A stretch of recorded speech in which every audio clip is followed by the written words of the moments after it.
वे लिखते हैं, प्रथम रश्मि का आना रंगिणी, तूने कैसे पहचाना, कहाँ कहाँ है बाल विहंगिनी, पाया तूने यह गाना। प्रथम रश्मि का आना, ये प्रथम रश्मि कविता से है, पंत जी की पंक्ति है, ध्यान रखेंगे। इसके अलावा देखते हैं एक और पंक्ति, मारुत ने जिसकी अलकों में चंचल चुंबन उलझाया। ये पंक्ति किसकी है? पंत जी की। तो ऐसी कुछ पंक्तियां हैं जो कि आपको ध्यान में रखनी है कि ये पंत जी की है। मारुत ने जिसकी अलकों में चंचल चुंबन उलझाया। एक निष्ठुर परिवर्तन कविता की पंक्ति है जो बहुत महत्वपूर्ण है, अहे निष्ठुर परिवर्तन। बीच में कुछ पंक्तियां हैं जो कि आवश्यक नहीं हैं, परिचय के रूप में इस कविता से आपसे ये पंक्ति बहुत महत्वपूर्ण है कि अहे निष्ठुर परिवर्तन, मृत्यु तुम्हारा गरल दंत कंचुक कल्पांतर। जो निष्ठुर परिवर्तन है वो किसी का सगा नहीं है, परिवर्तन होना है तो काल के कठोर चक्र पे वो होगा ही होगा।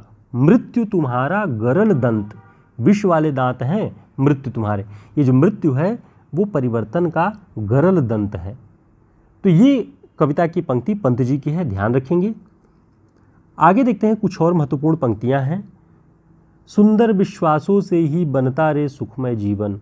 ये पंक्तियां ऐसी हैं कि जो परीक्षाओं में पूछी जाती हैं और पंत जी पर जब भी आप कभी आंसर राइटिंग करेंगे हरियाणा असिस्टेंट प्रोफेसर में या कहीं भी एलटी की परीक्षा में भी अगर लिखित परीक्षा होती है, पंत जी के प्रकृति चित्रण के विषय में अगर कोई प्रश्न बनता है या उनके जो विचार हैं, उनके मानवतावाद की जो एक विचारधारा है, उन सब को स्पष्ट करते हुए आप इन पंक्तियों का प्रयोग कर सकते हैं कि सुंदर विश्वासों से ही बनता रे सुखमय जीवन।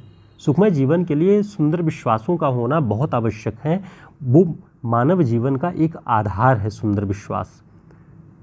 आगे लिखते हैं, एक कविता की पंक्ति है कि सुंदर है विहग सुमन सुंदर, मानव तुम सबसे सुंदरतम।